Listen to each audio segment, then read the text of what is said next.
Bismillahirrahmanirrahim. Assalamualaikum warahmatullahi wabarakatuh. Alhamdulillahirabbil alamin wassalatu wassalamu ala asyrafil anbiya'i wal mursalin wa ala alihi wa sahbihi ajma'in.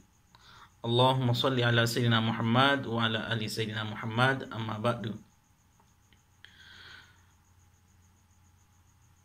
Adik-adik mahasiswa-mahasiswi semester 2 PIAUD FTK UIN Mataram yang saya hormati, bersyukur kita pada hari ini kita bisa berjumpa melalui virtual dalam mata kuliah Islam, Sains dan Peradaban. Ini adalah kali ketiga kita melaksanakan perkuliahan. Tentunya dua pertemuan yang sudah lalu sudah banyak memberikan gambaran perkenaan tentang perkuliahan kita pada hari ini. Saya berharap adik-adik masih mengingat materi perkuliahan yang sudah kita bahas pada pertemuan sebelumnya. Pertama tentang pendahuluan dan kontrak perkuliahan. Yang kedua berkenaan tentang pembahasan yaitu sains, atau dalam hal ini adalah berhubungan tentang karya monumental umat Islam dalam sains dan iptek. Pertemuan pertama dan kedua secara langsung saya menyampaikan kepada mahasiswa dan sudah kita banyak berdiskusi. Nah, pada pertemuan kali ini kita sudah sampai pada materi ketiga, yang mana pada materi ketiga ini kita sudah mulai untuk mendengarkan presentasi materi dari mahasiswa. Dengan kata lain, mulai pertemuan ketiga sampai pertemuan ke-13, mahasiswa akan melaksanakan tugas terstruktur, yaitu tugas kelompok. Nah, oleh sebab itu, saya perlu mengingatkan kembali dalam proses perkuliahan ini. Yang pertama, tertibnya adalah dosen memberikan pendahuluan perkuliahan melalui video yang tentu saya upload di YouTube. Setelah itu dilanjutkan presentasi oleh mahasiswa, juga disampaikan melalui video yang diupload di YouTube. Nah, sebelum pertemuan dilaksanakan, terlebih dahulu yang menjadi pemakalah sudah menyampaikan makalahnya di grup WhatsApp untuk sebagai bahan referensi teman-teman yang lain untuk mendiskusikannya secara analisa dan secara mendalam. Barulah setelah kita membaca materi dan mendengarkan presentasi, dilanjutkan dengan diskusi, yaitu membedah materi yang sudah disampaikan oleh pemakalah. Dan selanjutnya adalah uji kompetensi yang disampaikan oleh dosen, dan terakhir penutup. Itulah sistematika perkuliahan kita untuk kegiatan diskusi nantinya. Baik adik-adik mahasiswa, untuk lebih barokahnya pertemuan kita kali ini, mari kita sama-sama membuka perkuliahan dengan membaca basmalah. Bismillahirrahmanirrahim. Dan perlu saya ingatkan kembali bahwa untuk perkuliahan jangan sampai kita lupa untuk masuk di LMS ya, sebagai wadah atau sebagai alat untuk kita melaksanakan perkuliahan secara daring.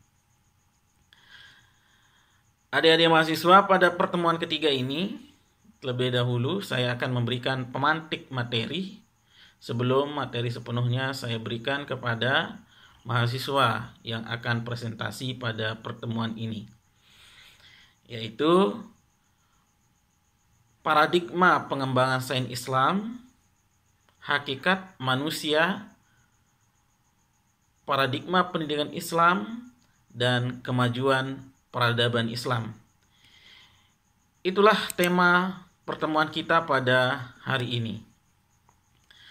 Setelah banyak kita membahas tentang karya monumental yang sudah diciptakan oleh tokoh-tokoh muslim, baik tokoh muslim dari abad ke-7 atau abad pertama, misalnya mulai dari Nabi Muhammad SAW, kemudian Abu Bakar, kemudian Khalid bin Walid, kemudian Umar bin Khattab, kemudian Ali bin Abi Thalib, kemudian Amr bin As, Ziyad bin Sabit, kemudian Muawiyah, Abdul Malik, misalnya itu tokoh yang sangat fenomenal.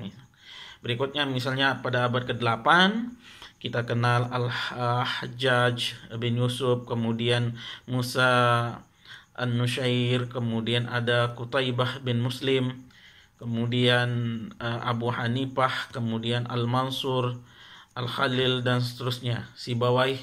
Nah, kemudian pada abad ke-9 misalnya tokoh-tokoh yang sangat fenomenal pada masanya, yaitu seperti Jabir ibnu Hayyan, kemudian ada Abu Nuwas, kemudian ada Asy-Syafi'i, kemudian ada Al-Waqidi, kemudian ada Al-Ma'un, kemudian juga beberapa tokoh lainnya yang seperti Ibrahim An-Nazam dan seterusnya ya. Misalnya pada abad ke-10 kita kenal misalnya Al-Junaid, Al-Hallaj, kemudian Muhammad bin Jarir, ya, Abu Hasan Al-Batani, kemudian Al-Farabi, kemudian Al-Masudi, kemudian Al-Mutanabbi, kemudian Al-Isfahani.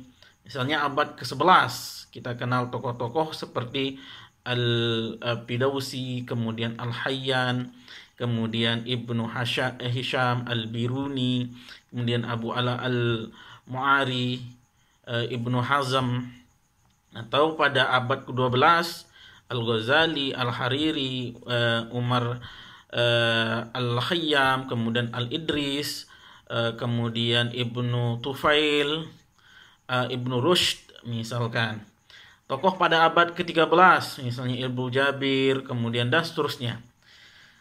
Nah, inilah para tokoh-tokoh yang memiliki kualitas tinggi di dalam agama Islam yang sudah memberikan kontribusi besar terhadap perkembangan Islam pada zaman keemasan atau golden age of Islam. Nah, kenapa itu bisa terjadi? Sebuah karya yang fenomenal. Nah, ini tentu tidak terlepas daripada manusia itu sendiri.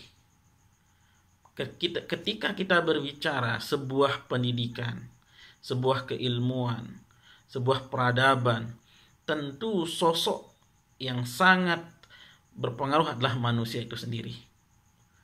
Untuk mengetahui sebuah peradaban harus memahami sebuah manusia. Usia ilmu sama dengan usia manusia. Yang usia pendidikan hari ini pada manusia sama duanya dengan manusia itu sendiri. Karena hakikat daripada pendidikan itu adalah manusia itu sendiri. Itulah yang perlu kita bahas tentang hakikat dan terminologi manusia itu sendiri. Nah, inilah yang jadi bahasan kita pada pertemuan ketiga ini, yaitu hakikat manusia, paradigma pendidikan Islam, dan kemajuan peradaban Islam. Pemikiran tentang hakikat Islam tentunya tidak terlepas daripada manusia itu sendiri, ya. Pencarian makna dari siapa sebenarnya manusia ya telah lama berlangsung. Namun sampai sekarang pun lahir beberapa teori ya berkenaan tentang pemahaman mengenai manusia. Kadangkala studi tentang manusia ini tidak utuh karena sudut pandangnya itu berbeda-beda. Ada yang memandang manusia dari segi antropologi fisik, misalnya memandang manusia hanya dari fisik material semata. Sementara antropologi budaya mencoba meneliti manusia itu dari aspek budaya. Sedangkan yang memandang manusia dari sisi hakikatnya berusaha dikuak oleh falsafah al-insaniyah. Nah, oleh sebab itu, untuk memahami manusia secara mendalam, maka tidak bisa kita terlepas daripada bahasan manusia di dalam Al-Quran. Islam memandang manusia dalam dua dimensi, yakni jasad dan ruh, atau materi dan immateri, atau fisik dan metafisik. Namun hal ini tentu tidak berarti identik dengan pandangan dualisme, karena aliran dualisme ini menihilkan proses penciptaan, fungsi dan tujuan manusia hidup di dunia yang bersifat transendental. Nah, oleh sebab itu di dalam Al-Quran menyebut beberapa terminologi terminologi manusia dalam Al-Quran, yaitu Allah Subhanahu wa Ta'ala sendiri yang langsung mendidik manusia itu sebagai homo educable, atau makhluk yang Allah didik secara langsung, sebagai Abdullah, hamba Allah yang mulia, tentu sebagai khalifah di bumi ini, yang mana manusia pada hakikatnya itu seluruhnya terlahir dalam keadaan suci dengan dibekali oleh potensi-potensi fitrah-fitrah yang luar biasa. Nah, untuk mempersempit daripada memahami manusia dalam Al-Quran, dalam ayat-ayat Al-Quran banyak menjelaskan tentang hakikat manusia. Bahkan dalam Al-Quran sendiri manusia memiliki banyak terminologi atau sebutan atau istilah.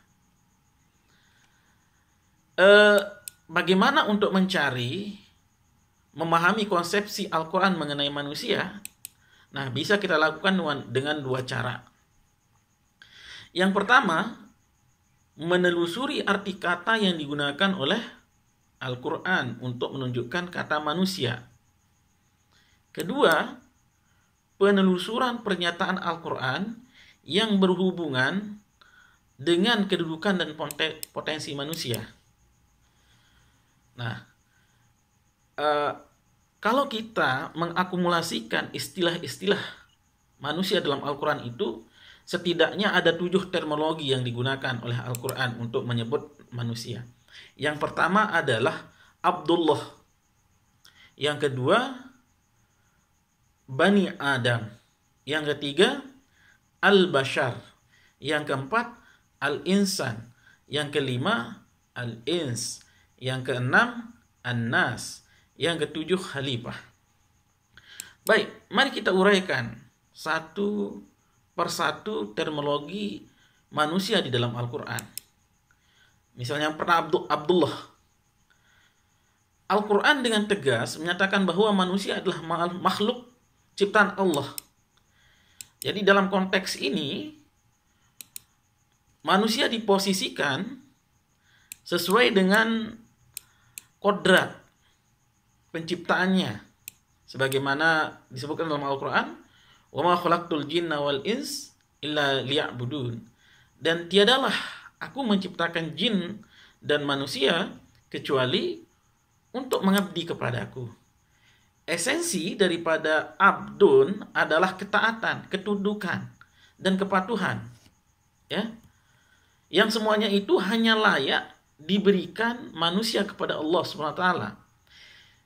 Ketundukan dan ketaatan pada kodrat alamiah senantiasa berlaku bagi manusia. Ini terikat oleh hukum-hukum Allah yang menjadi kodrat pada setiap ciptaannya. Allah menciptakan misalnya darah pada diri kita ini mengalir tanpa harus kita suruh, tapi itu sudah menjadi ketetapan Allah. Hai darah, mengalirlah di tubuh manusia tanpa diperintah oleh manusia itu sendiri. Makanya dia mengalir, bernapas pun kita tidak perlu mengaturnya, sudah diatur oleh Allah SWT. Karena manusia ini sudah didesain oleh Allah Subhanahu wa taala. Bagian yang diciptakannya itu sudah lengkap, sudah diatur, ya. Makanya manusia ini tidak bisa terlepas daripada yang menciptakannya. Kita ini hasil produk Tuhan. Makanya kita mempunyai fitrah potensi yang luar biasa yang Allah telah berikan untuk kita gunakan potensi itu mengabdi kepada Allah Subhanahu wa taala. Ya. Makanya kita diciptakan oleh Allah Subhanahu wa taala itu tujuannya untuk mengabdi kepadanya. Yaitu makhluk yang memiliki potensi yang sangat beragam sesuai dengan fitrahnya untuk tunduk kepadanya. Fa aqim wajhaka lid-dini hanifa fitratallahi allati fataran nas 'alaiha. Maka hadapkanlah wajahmu dengan lurus kepada agama Allah, fitrah Allah yang telah menciptakan manusia menurut fitrah itu. Dan tidak ada perubahan pada fitrah Allah itu. Perubahan pada fitrah Allah itu agama yang lurus. Ya, jadi fitrah ini adalah agama yang lurus pada diri kita. Itu yang harus kita senantiasa jaga. Nah, berdasarkan ayat ini, semua suku bangsa manusia, kapanpun, dimanapun, mengakui adanya zat yang maha kuasa di luar dirinya. Itu namanya garizah at-tadayun. Tanpa kita harus diperintah, kita sudah merasakan untuk ada kekuatan di luar diri kita itu. Makanya orang berekspresi dalam menyembah. Ada menyembah batu, karena memang ada pada dirinya untuk melakukan penyembahan itu. Makanya biar tidak salah, datanglah agama bagaimana untuk potensi spiritual ini dipakai sesuai dengan tempatnya, yaitu penyembahan kepada Allah SWT dengan cara yang sesuai dengan Allah inginkan, yaitu syariat Allah Subhanahu wa taala. Dengan demikian kepercayaan dan ketergantungan manusia dengan Tuhannya tidak bisa dipisahkan dari kehidupan manusia, karena manusia telah berikrar sejak di alam arwah bahwa Allah Subhanahu wa taala adalah Tuhannya. Alastu birabbikum, kata Allah dulu, apakah kalian mengakui saya sebagai Tuhanmu? Qalu bala, kita menjawab, iya, engkaulah Tuhan kami. Maka itulah yang kita bawa di alam dunia ini sebagai apa? Sebagai hamba Allah atau Abdullah. Adalah makhluk yang dimuliakan oleh Allah yang senantiasa harus beribadah kepadanya, ya. Sehingga tanpa kita harus memiliki sebuah sistem, kita sudah secara langsung, karena akal yang Allah telah berikan, sudah bisa langsung menilai mana baik, mana buruk, mana salah, mana benar, mana terpuji, mana tercela. Kalau makhluk yang lain, semisal binatang dan tumbuhan, tidaklah memperoleh kelebihan seperti kita manusia yang secara otomatis memahami mana baik, mana salah, dan seterusnya itu. Karena Allah telah berfirman, laqad khalaqnal insana fi ahsani taqwim. Allah telah menciptakan kita ini sebagai manusia yang bentuknya baik, fisiknya dan metafisiknya sangat baik dan sempurna. Jadi konsep abdun menampilkan tolak ukur yang jauh berbeda dari hasil rekayasa manusia. Nah ini, jadi arti daripada abdun, kalau kita simpulkan bahwa kepatuhan dan ketaatan kepada Allah sebagai nilai spiritual. Jadi abdon itu artinya spiritual. Jadi manusia memiliki potensi spiritual itu sendiri. Itu yang pertama, manusia memiliki potensi spiritual. Hakikat manusia itu spiritual. Yang kedua, Bani Adam. Secara etimologi, kata Bani Adam itu menunjukkan arti pada keturunan Nabi Adam atau zuriat Adam yang disebutkan di dalam Al-Quran. Ya Bani Adam khuzu zinatakum inda kulli masjidin. Jadi penggunaan kata Bani Adam menunjukkan pada arti manusia secara umum. Dalam hal ini setidaknya ada 3 aspek yang dikaji. Pertama, anjuran untuk berbudaya sesuai dengan ketentuan Allah, diantaranya adalah berpakaian guna menutup auratnya. Dari Al-Quran tadi, khuzu zinatakum inda kulli masjidin. Kemudian mengingatkan kepada keturunan Adam agar jangan terjerumus pada bujuk rayu setan. Ya, sebagaimana ayat tadi mengatakan wala tusyrafu innahu la yuhibbul musrifin. Ya. Kemudian memanfaatkan semua yang ada di alam semesta dalam rangka ibadah. Jadi, dalam hal ini ketika kita berbicara tentang Ibnu Adam, berarti berbicara asal usul yang sama. Manusia memiliki hubungan darah. Nabi Adam menikah dengan Hawa, Hawa punya anak, terus beranak pinak. Jadi satu dia. Ya. Jadi apalagi kalau kita di rumah satu kampung. Orang yang ada di sekeliling kita itu tidak jauh, dia adalah keluarga kita. Kalau kita telusuri ke atas, dari kakek, dari ayah, kakek, terus balu, terus ke atas itu akan ketemu persambungan daripada silsilah kita itu. Jadi tidak ada orang yang di sekeliling kita ini. Makanya karena manusia dari satu darah, maka manusia itu tidak bisa terlepas dari kehidupan bersosial.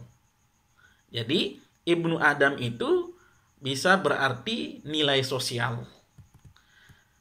Itu hakikat manusia adalah sosial. Yang pertama tadi, hakikat manusia itu spiritual. Yang kedua, hakikat manusia itu adalah sosial dari makna Bani Adam. Yang ketiga, al-bashar. Secara harfiah, bashar dapat diartikan sebagai kulit. Ya. Jadi bashar itu adalah bentuk manusia secara pendekatan biologis. Ya, berarti manusia dari unsur materi. Ya, ini tampilan fisik materi, yaitu fisikal. Yang mana manusia itu butuh makan, minum, berjalan. Jadi itu, jadi fisik. Atau bashar itu kata lainnya adalah mengisyaratkan ketelanjangan. Dilapis kulit. Bashar itu kulit. Ya. Kata lain bashar itu adalah mulamasah, persentuhan kulit. Artinya apa? Bashar ini menunjukkan kebutuhan fisik. Kul innama ana basyarum mithlukum dalam Al-Quran. Bashar disebutnya. Artinya ketika kita berbicara bashar, maka manusia itu butuh biologis, butuh makan, butuh minum, kemudian butuh berpakaian, butuh berhubungan, butuh keturunan. Nah, ini makna bashar. Seperti itu. Jadi dalam statusnya manusia sebagai bashar dimaksudkan bahwa manusia ini tidak bisa lepas makan, minum, kemudian berhubungan pasangan dan seterusnya. Jadi dalam hal ini bashar bisa diartikan biologis, ya, atau fisikal. Tadi kita sudah bahas manusia itu adalah spiritual hakikatnya sesuai dengan makna abdun. Yang kedua adalah manusia sebagai sebuah sosial sesuai dengan makna Bani Adam. Yang ketiga, manusia adalah bentuk fisikal atau biologis dalam arti bashar itu tadi. Berikutnya, terminologi manusia dalam Al-Quran adalah al-insan. Kata al-insan yang berasal dari kata al-uns yang berarti jinak, tampak harmonis. Jadi ins itu artinya harmonis, moral, ya. Yang mana manusia itu identik terhadap keharmonisan, apa istilahnya itu, kenyamanan, apa ya, yang namanya bermoral gitu. Jadi kalau kita berbicara al-ins, nah kebalikan daripada tadi yaitu fisik. Nah berarti ini metafisik, sudah membahas tentang psikologis. Ya, laqad khalaqnal insana fi ahsani taqwim. Allah telah menciptakan manusia dalam bentuk sebaik-baiknya. Bentuk apa artinya? Bentuk psikologisnya, metafisiknya. Memiliki perangkat yang membuat dia itu saling sayang, saling cinta, saling menghargai, menyayangi. Nah, ini al-ins. Ya. Sehingga manusia itu tidak bisa terlepas dari sifat moralitas itu sendiri. Ya. Al-ins. Nah, jadi manusia itu pada hakikatnya adalah bermoral atau beretika.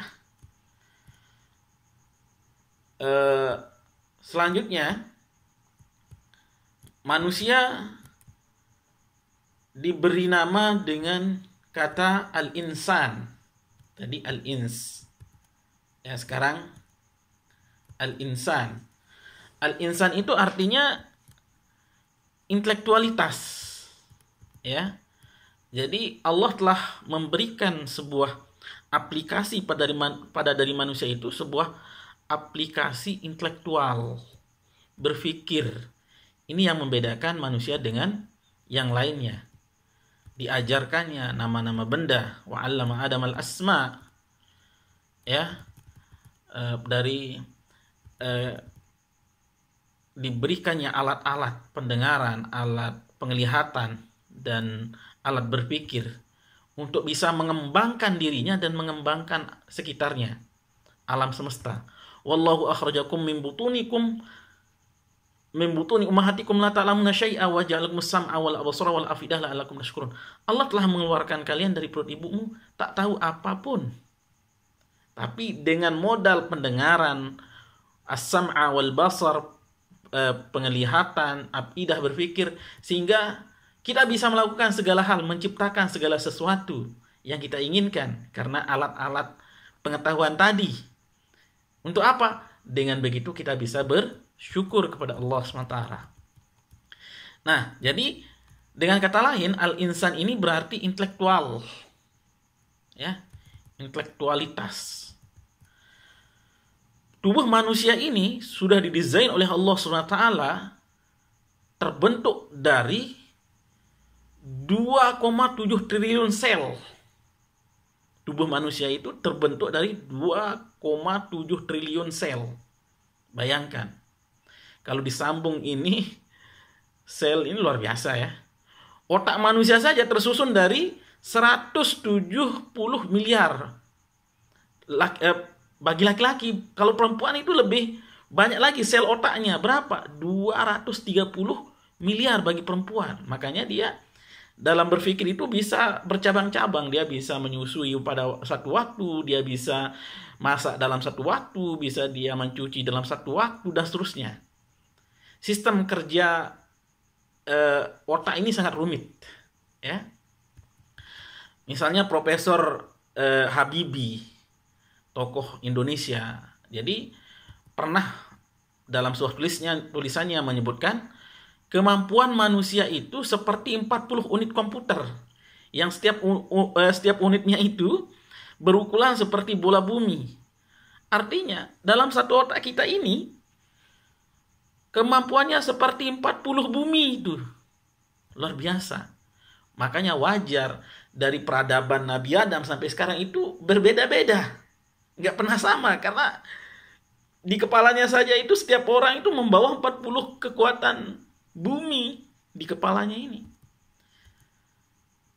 Ya, betapapun tinggi intelektualitas yang dimiliki seorang, bila dikembangkan ke jalan yang keliru, maka ini akan berdampak fatal. Sebaliknya, kalau digunakan kepada Allah, maka akan tertuju kepada kuasaan Allah SWT dan akan menjadi hasil yang baik. Jadi al-insan ini artinya intelektual, ya. Kemudian berikutnya adalah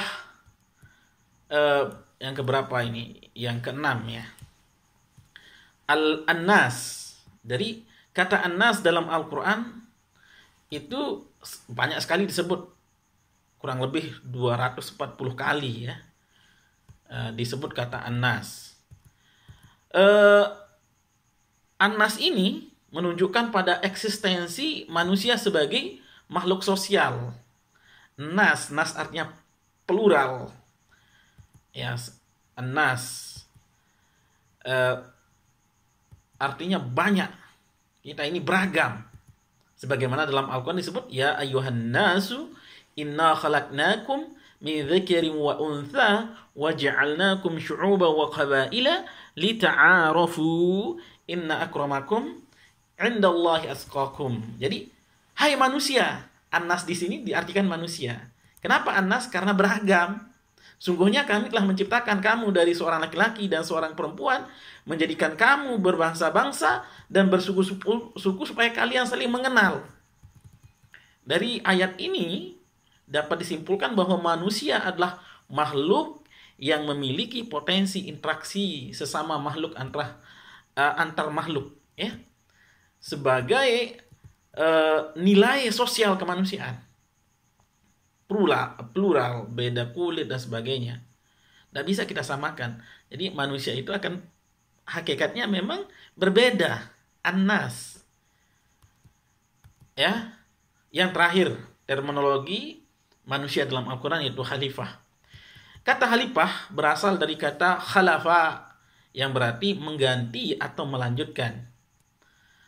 Jadi manusia digunakan khalaif, ya, mengandung makna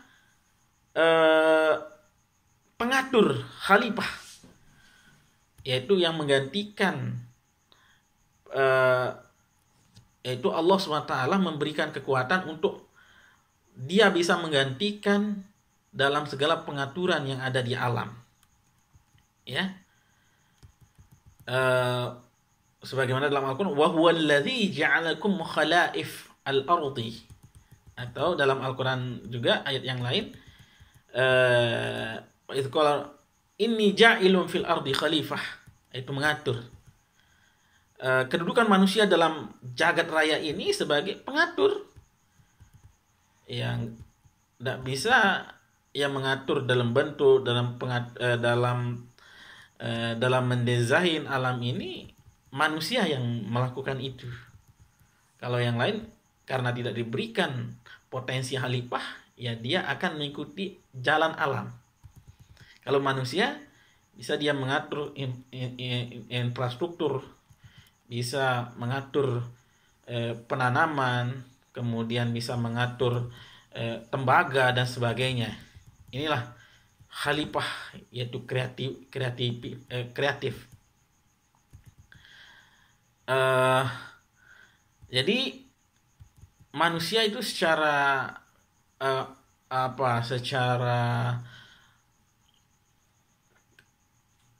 pada dirinya itu sebagai khalifah kauniyah, khalifah yang memang mengatur yang sudah ada pada dirinya itu, kodratnya itu, gitu, diberikan wewenang oleh Allah SWT untuk mengatur. Nah, mengatur yang bagaimana? Tentu khalifah asy-syar'iyyah, yang harus sesuai dengan ketentuan yang digariskan oleh Allah SWT melalui ajarannya, ya. Nah, ini oleh sebab itu 7 terminologi ini menggambarkan hakikat manusia. Misalnya kita sebut tadi manusia sebagai abdun, adalah manusia itu memiliki potensi spiritual, ya. Misalnya yaitu nggak mungkin tidak manusia untuk butuh terhadap penghambaan, ya, itu maksudnya. Makanya kita belajar agama, ya, Makanya ada mata pelajaran agama gitu. Yang kedua adalah manusia adalah ibnu Adam, bersosial. Nggak bisa kita hidup dalam kesendirian. Karena kita bersaudara, saling bantu membantu, saling membutuhkan. Ada yang buat baju, ada yang buat ini, makanan dan sebagainya. Kemudian kita berinteraksi dengan saling memberikan kebutuhan itu dengan diciptakan alat tukar, sehingga manusia itu senantiasa akan bersosial, mengembangkan hidup bersama. Tidak bisa individual. Karena itu sudah kodrat kita. Yang ketiga, manusia itu sebagai bashar biologis, makanya dia berekonomi, dia berbahasa, dia berbicara politik, dia berbicara yang berhubungan tentang diri kita, berbaju, menikah dan seterusnya. Ya. Kemudian manusia itu adalah sebagai al-ins, bermoral, maka punya ada tataran hukum, kemudian ada penjaminan hukum jiwa dan seterusnya. Moral, kemudian bagaimana berkomunikasi, bagaimana berinteraksi, karena manusia itu pada hakikatnya memiliki moral. Berikutnya, manusia sebagai al-insan, intelektual. Makanya dia harus berpendidikan untuk mengasah intelektual itu untuk memberikan kemanfaatan hasil dari potensi yang kita miliki ini, menghasilkan suatu produk, hasil yang mempermudah kehidupan manusia itu sendiri. Ya. Kemudian ada tadi misalkan al-bashar, al-ins, kemudian khalifah, mengatur, yaitu praktikal. Nah, jadi ada 7.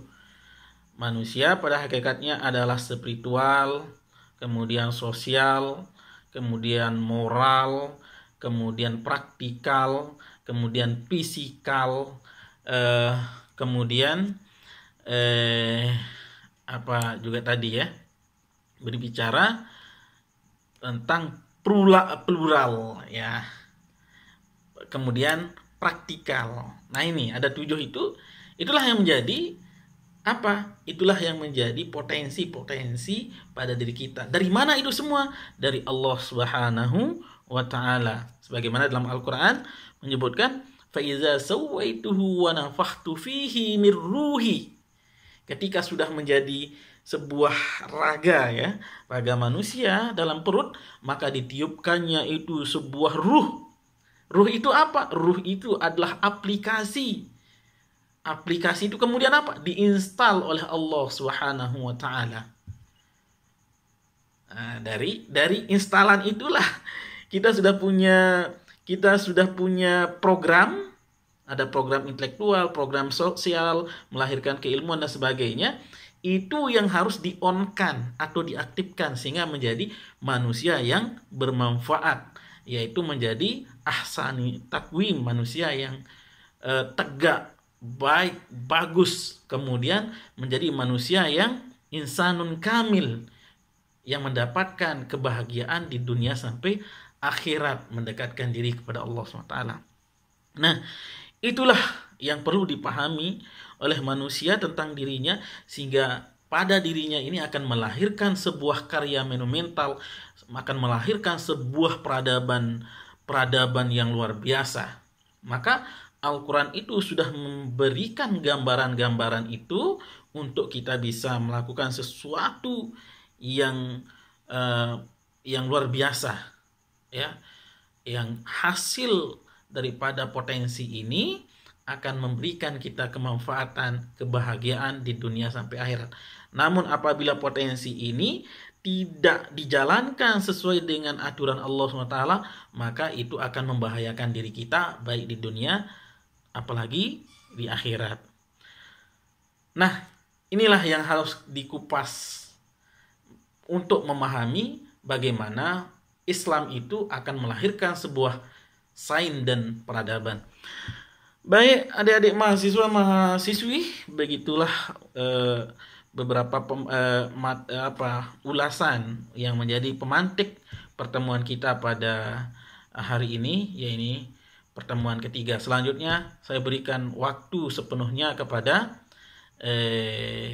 pemakalah hari ini untuk membahas tentang materi ketiga, yaitu memahami paradigma pengembangan sains Islam, hakikat manusia, paradigma pendidikan Islam, dan kemajuan peradaban Islam. Selanjutnya saya berikan waktu kepada pemakalah. Sekian, Assalamualaikum warahmatullahi wabarakatuh.